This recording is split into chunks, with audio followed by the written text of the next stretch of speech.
Bueno, no. Lo que pasa es que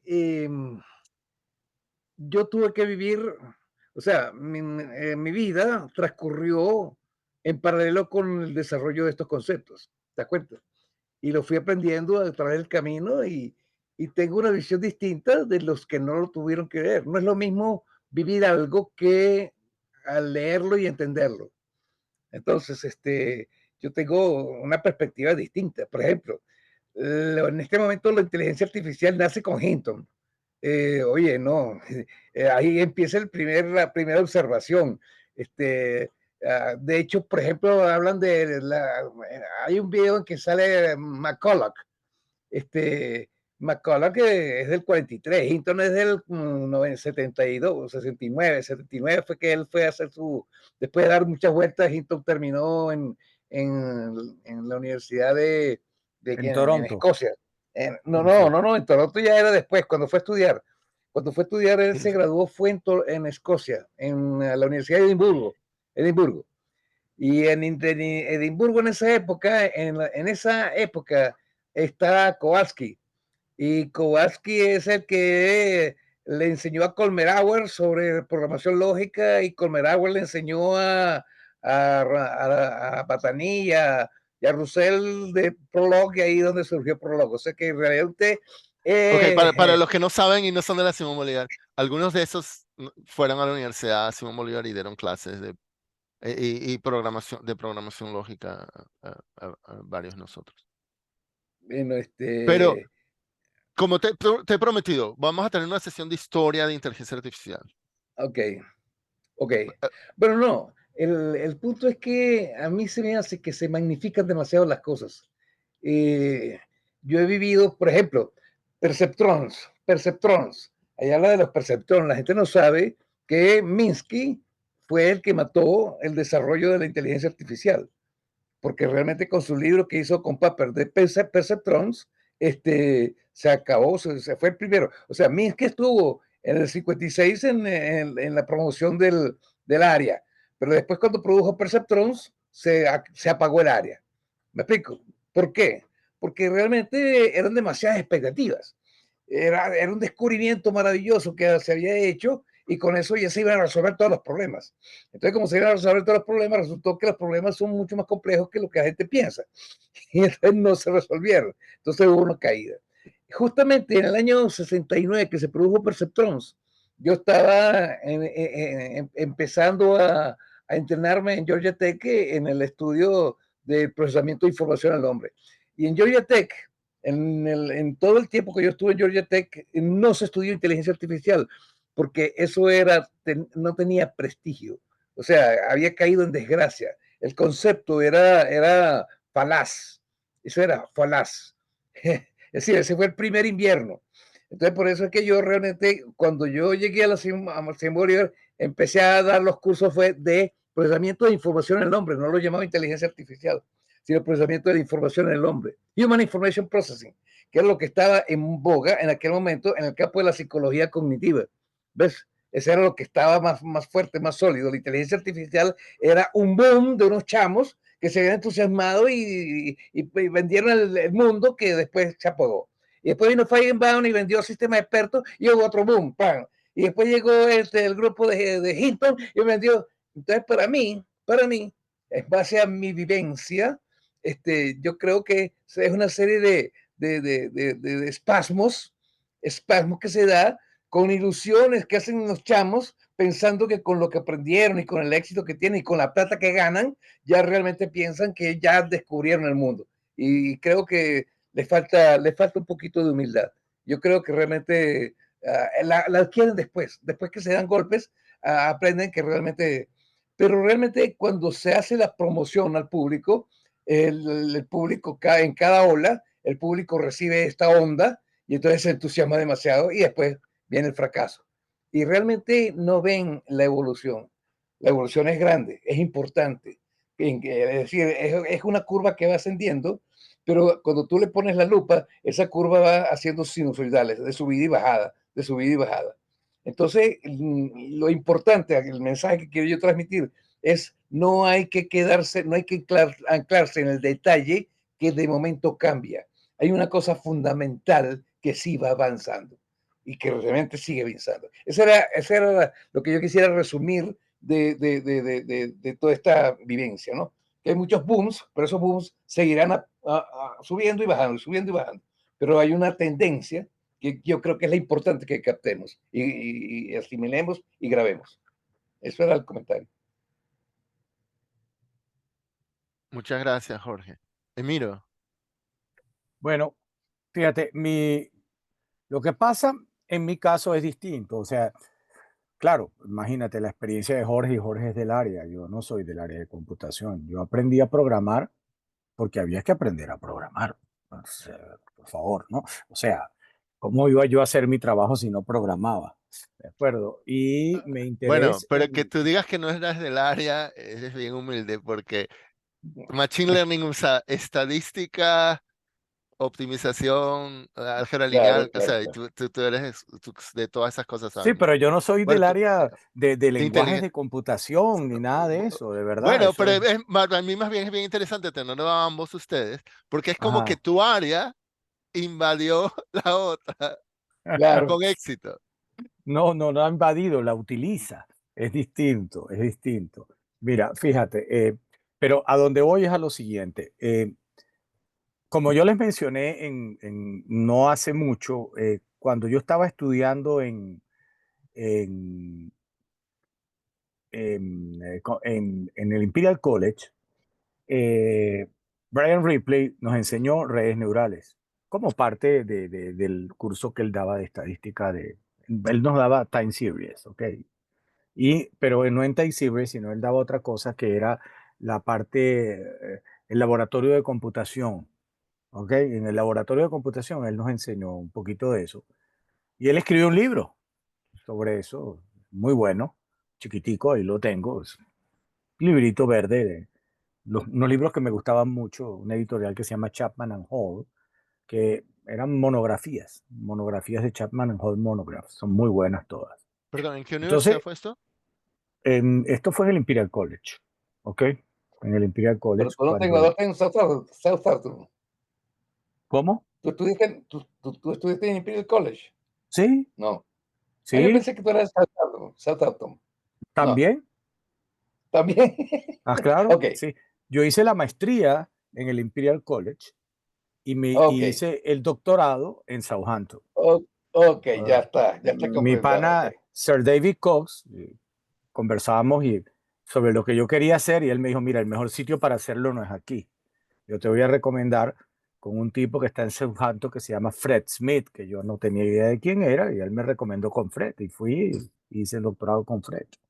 ¿Ok? Ok. Porque yo quería trabajar en lo que les dije antes, yo quería trabajar en el análisis de la estadística discreta, no era y entonces, bueno, a él le pareció que era mejor hacerlo allá. Es cuestión, y me dio esa recomendación y me costó un poquito de trabajo porque el CONICYT era muy reacio a que uno cambiara de universidad, pero bueno, lo logré. Pero en lo que les quería decir es que en ese momento, una de las razones por las cuales no tuvo éxito las redes neurales es porque algo que se mencionó en uno de en el primero o en el segundo video, era que no había el poder computacional para que fueran eficientes. Fíjate los números que estaba hablando en el último video en el que vimos, que me parece muy interesante, el de ChatGPT, donde están sacando las cuentas que están sacando. Estamos hablando de millones de parámetros, millones y que solamente es posible analizarlos cuando se trabaja con procesamiento paralelo. Bueno, creo que eran miles de millones. Miles de millones, Sí. tienes razón. Miles de millones, Y, millardos. sí, y solamente es posible trabajarlo en procesamiento paralelo, lo que por cierto que no mencionaron, pero yo lo sé, necesita miles, cientos de miles de coprocesadores CPU, Ujú. no de Claro. GPUs, Bueno, de de GPU, de GPUs, gráfica, sí. sí, ni siquiera Bueno, CPUs, de GPUs, ¿ok? Entonces, que son más caros. Que por eso claro, Nvidia ha subido y Correcto. bueno, ok. claro, Sí, el que es lo que éxito ha de hecho que Nvidia. Nvidia se vuelva una compañía donde el que metió un real ahora está gozando, ¿ok? Claro, Entonces, Nvidia que hizo esos GPUs para videojuegos, de pronto sí, esos GPUs los usaron para esto y es el boom. y es el Pero, boom. pero Bueno, precisamente lo de los Transformers, la arquitectura de Transformers, creo que sí lo mencionó el de Tree Blue One Brown, lo que permitió, a diferencia de lo que hacían antes, es paralelizar Claro, y entonces poder usar muchos de estos GPUs para entrenar las redes que hacen. las redes. Pero entonces, si lo piensas de esa manera, o es muy ineficiente si nuestro cerebro lo hace así, o nuestro cerebro tiene demasiadas de esas miles de millones. Yo sé que el cerebro es el órgano más complejo del universo. Yo entiendo todo eso, pero me cuesta trabajo pensar que es así como trabaja el cerebro, exactamente, ¿no? No creo que sea así, honestamente. Creo que todavía nos falta, ¿verdad? Creo que nos estamos acercando, aunque sea lo que dice el otro libro, que nunca me acuerdo del autor, el que tiene el cerebro pintado, es que por lo menos estudiar Bennett, la creo. inteligencia, Bennett, estudiar la inteligencia artificial nos sirve aunque sea para darnos cuenta de cómo no trabaja el cerebro, ¿ok? Si descubrimos algo de cómo es, por lo menos podemos descubrir cómo no debe trabajar, ¿ok? Y eso ayuda, Yo, ¿ok? yo creo que puede haber unas analogías y tal. Bueno, definitivamente no Claro, trabaja así porque consumimos mucha menos energía que claro. esos bichos. Imagínate, bueno, y ese, bueno, claro, ese por cierto es una de las cosas que se comentan en algunos de los libros que leí, que no sé cuál es ahora, que es que la cantidad de energía de la que dispone realmente el cerebro para hacer todo eso es muy limitada comparada con la energía de la que pueden disponer millones de GPUs, ¿ok? O sea, simplemente nosotros no tenemos, si lo hiciéramos de esa manera, no tenemos la energía para hacer ese procedimiento, no tenemos el alimento para que este bicho haga ese procedimiento. Pero lo que sí me parece importante es entender que ese progreso y pasa mucho con el progreso de las cosas digamos, de las ideas, que muchas ideas no pueden cristalizar si no hay una tecnología paralela a ellas. Sin que haya una tecnología que permita que esas ideas cristalicen, no se puede. Tú puedes tener la idea de la máquina de vapor, pero hasta que tú no haces una ingeniería de la máquina de vapor y no haces eficiente la máquina de vapor, tú no vas a tener un tren, no lo vas a tener.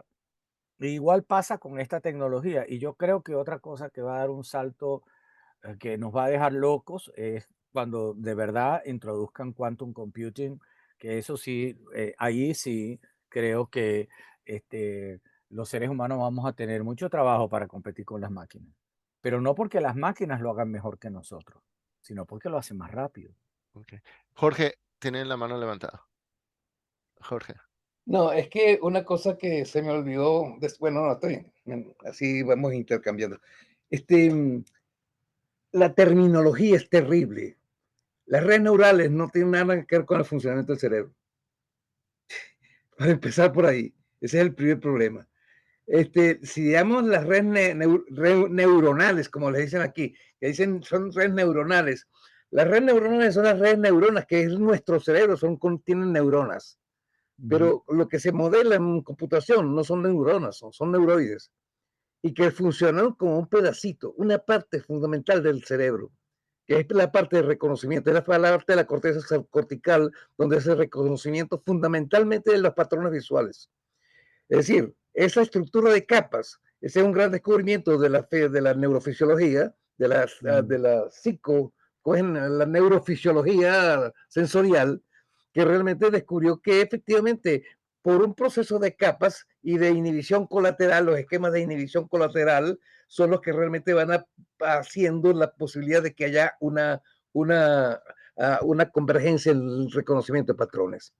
Y yo recuerdo que eso en aquella época, en los años 70, lo estudiamos fue con el ojo del cangrejo, del cangrejo de herradura, el horseshoe crab, que tiene esa parte del cerebro muy, muy, muy desarrollada, y entonces se podía estudiar con el microscopio y demás. Y así es que se fue desarrollando esa teoría.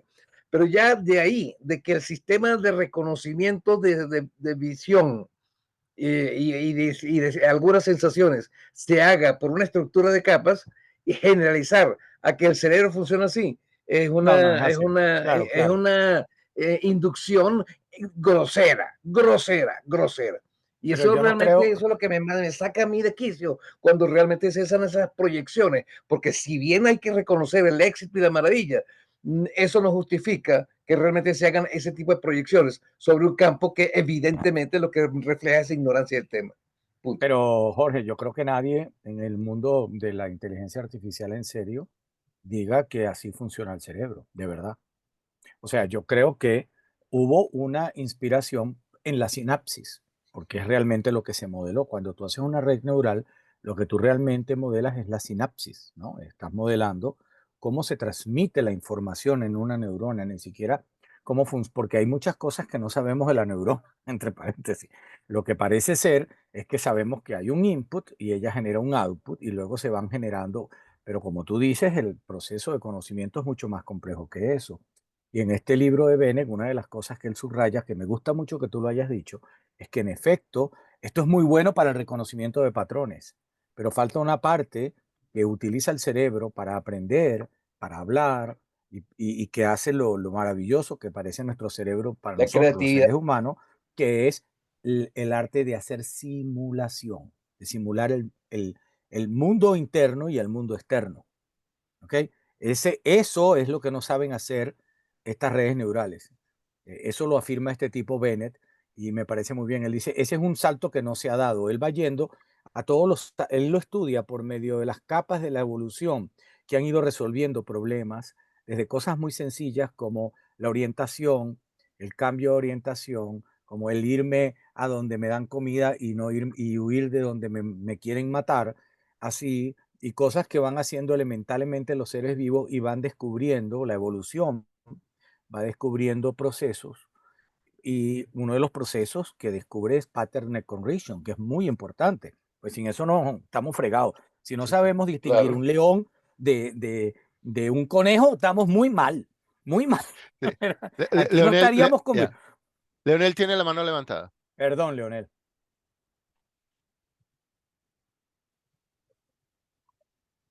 Estás en mute, Leonel. Tú lo pusiste en mute. Ah, Ahora Es sí. que tú lo pusiste al mute cuando él se levantó y se fue a hablar. Mira, el no tienes comentario era más cámara. largo, pero lo único que mencionaba era esa No, esperanza. no te vemos, no te vemos. ¿Me ve? ¿Y por qué no? Aquí está. Ajá. Porque no quieres que te veamos.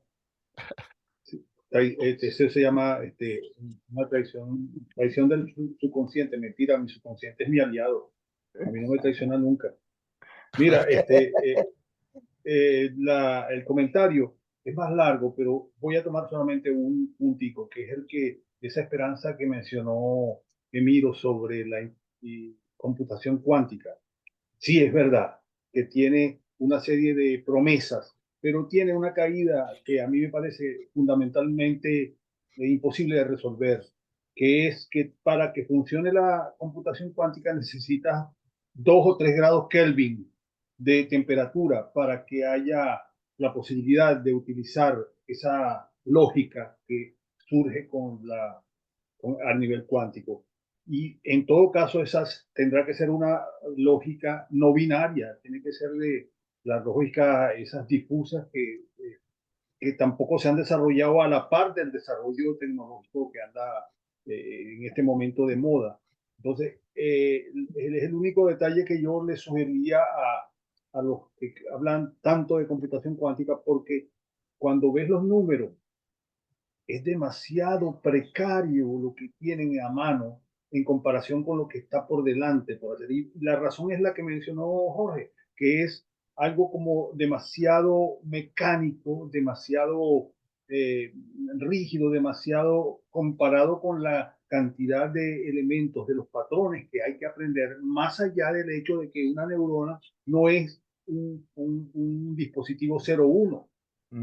Y entonces en ese aspecto, lo que me queda es ver la propaganda de las compañías que están luchando por esto y lo otro, porque, por un lado, ese desarrollo de inteligencia artificial consume cantidades de energía que no ni siquiera nos podemos imaginar la cantidad de conexiones de las computadoras, de las granjas de computadoras que están conectándose para poder hacer estas cositas tan pequeñas como reconocer los 3 detalles de una iconografía. Ajá, mira, tienen color blanco, es líquido, y es alimento. Ah, leche.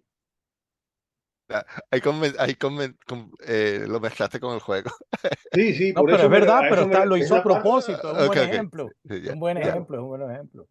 Sí. Entonces, era eso, sencillamente, aproximarme por allí en esa esquina, porque esto da para demasiado. Esto es una llanura de Sí, ideas. mira, el primer video que mostré creo que es hecho en Canadá, porque no sé si se dieron cuenta que al final del video hablaban de lo importante que fue para Canadá, La Sí, colocó en el ranking mundial. en el mapa, etcétera. Entonces, bueno, son videos muy cortos, pero yo les quería dar como el background, la historia de Geoffrey Hinton, porque, bueno, ya el video que iba a mostrar, ya lo veremos la semana que viene, es como para que conozcamos más al personaje. Bueno, porque a Chomsky lo vimos, cosas de Chomsky. Bueno, entonces la semana que viene vamos a ver opiniones de Chomsky y de Hinton respecto a estas cosas, a la relación entre la neurociencia y la inteligencia artificial. ahora, si me permites decir algo, Claro, yo creo que una de las cosas que más me gustó del primer video es lo que él al final dice, para los jóvenes, y como tenemos jóvenes en el, en la audiencia. ¿verdad? Sí. Que, oye, no dejes que la gente te, te quite tus ilusiones y tus sueños. Si tú estás convencido de que algo puede funcionar, sigue trabajando, ¿verdad? Yo creo que una cosa interesante, y me perdonen que use el yo, pero es que no quiero meter a quienes estaban hablando en el video, o sea, es mi culpa y mi responsabilidad todo lo que voy a decir, es lo que quiero decir, por eso pongo el yo ahí. Cuando yo pongo el yo, quiero dejar claro que el único culpable de cualquier error soy yo. Es ¿Ok? tu opinión. Entonces, el asunto es el siguiente, fíjate, una de las cosas valiosas de esos videos que tú pusiste es que nos demos cuenta que hay la investigación, igual que la tecnología y muchas cosas, tiene inviernos, tiene modas, tiene inviernos y tiene veranos. Y es verdad que cuando, por eso me gustaba recordarles lo que viví con las redes neurales, porque cuando yo vi las redes neurales me pareció bien interesante, bien bonito. Yo te estoy hablando de 1900, si no recuerdo mal, era 1977, cuando vi redes neurales en el Imperial College. Era muy bonito.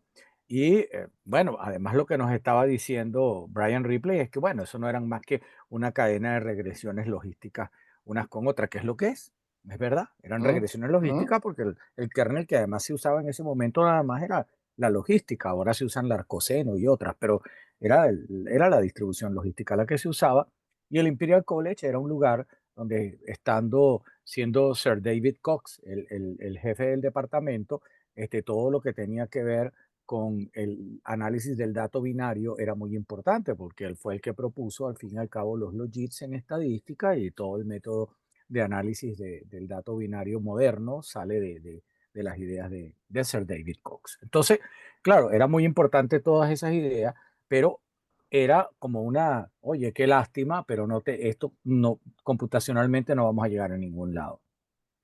Igualmente, si tú ves cosas como lo que estabas hablando, que, bueno, no hablamos de eso, pero tú estabas hablando de cómo te había sorprendido el tema de los hiperplanos y todo esto. Bueno, ese es otro tema interesante. Bueno, Los sistemas los eso fue sistemas de algo que, clasificación, no lo terminaste de ver, pero para no, decírtelo. pero Ajá. eso lo dije fuera de grabación. Sí, yo sé, pero lo Entonces, dijiste. sí, Entonces lo ignoro. lo quiero aclarar para los que nos ven en Ok, diferido. pero Para, si lo quieres lo aclaro, lo ignoro. aclaro. No, No, lo pero quiero lo que aclarar. te iba a decir era que un problema paralelo a ese paralelo es el problema precisamente de la clasificación. Fíjate, estamos por un lado hablando Taxonomía. de todo eso, es muy importante, la clasificación es un problema importante. Y entonces también estamos yendo, eso es un tema estadístico y lo que se hace hoy era lo que se hacía. Hoy hay unas nuevas ideas, ¿verdad? Trabajando con espacios afines. Hay un método que a mí me gusta mucho que se llama SVR, que para el caso de las regresiones, y es SVM, es Support Vector Machines, ¿ok? Pero en todo caso, el asunto es que la mayoría de los sistemas de clasificación siempre han buscado poner un plano que divida las cosas y realmente la realidad no es así. O sea, Entonces, la forma que lo han visto resolver, pero no voy a ponerme a hablar de eso, es muy interesante, pero es trabajando en espacios afines. Llevas el problema a un espacio donde sí lo puedas hacer. ¿Ok? Eso es bien Bueno, interesante. y Y haces eso lo transformaciones hacen. geométricas. Y eso lo hacen las inteligencias artificiales y lo hace Machine Learning. ¿Ok? Entonces, ¿por qué lo menciono? Porque en ese momento también, que ya existían una gran cantidad de métodos de clasificación, de hecho fue Fisher en 1900 algo, el que primero lo propuso y el ejemplo que siempre ponen es 1910. es el ejemplo de él clasificando las hojitas.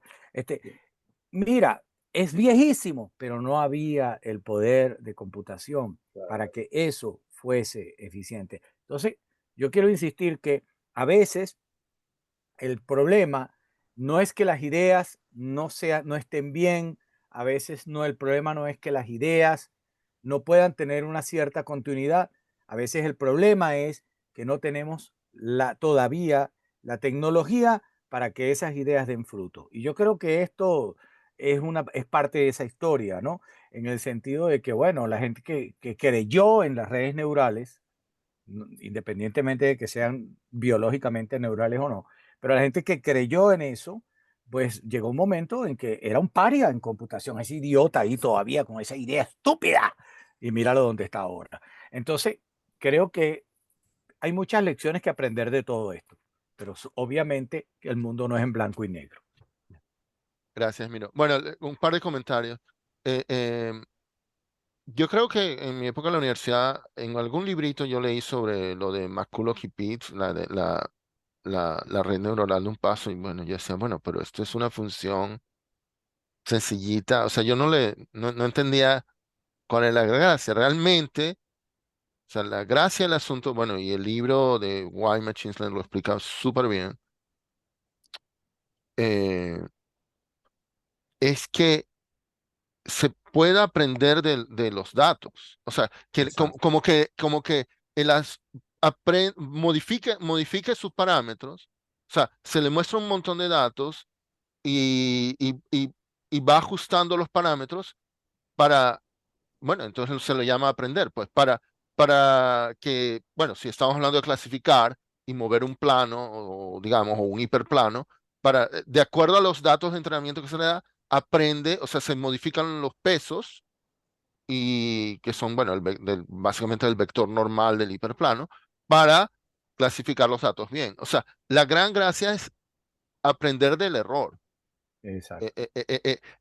Porque, bueno, hay algo que en algún momento he pensado que, eh, eh, o sea, por ejemplo, un lenguaje de programación que no, son los ciclos lo que hacen la magia, o sea, como la recursión o los ciclos de Eso es feedback.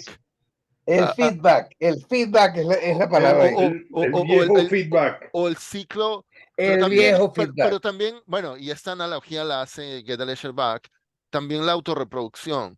O sea, estos ciclos, y yo alguna vez veía esas redes neurales y decía, bueno, ya va, ¿dónde está el ciclo? Y en realidad es que en el entrenamiento agarran los datos y regresan, es el back propagation, ¿no?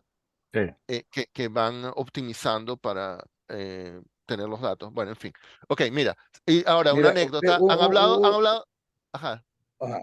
No, no, no, es que ahora, bueno, con lo que estás diciendo, dime. uno de los puntos críticos es que por unas razones personales, el concepto de cibernética quedó escondido debajo de la inteligencia artificial. Y hoy en día se Exactamente, habla de profesor. inteligencia artificial, lo que es cibernética, Claro. Ah, que es lo que estamos hablando. tú contaste como que no querían invitar a Winner. No quería invitar a Vine porque era un tipo, oye, Y muy bueno, y fastidioso, Winner parece Muy que absorbente.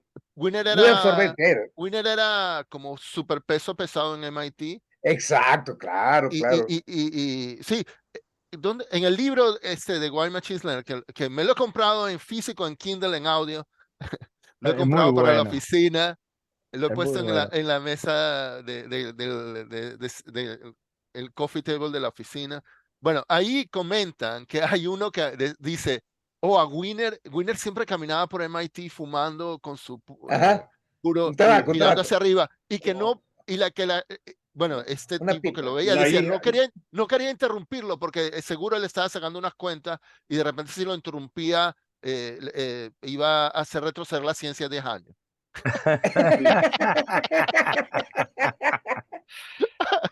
O sea, así de endiosado estaba Winner. Entonces, creo que eso da como Exacto, un sí. contexto de que los otros no querían traerlo e invitarlo y entonces cambiaron de cibernética a inteligencia artificial, casi una cosa política. Exacto.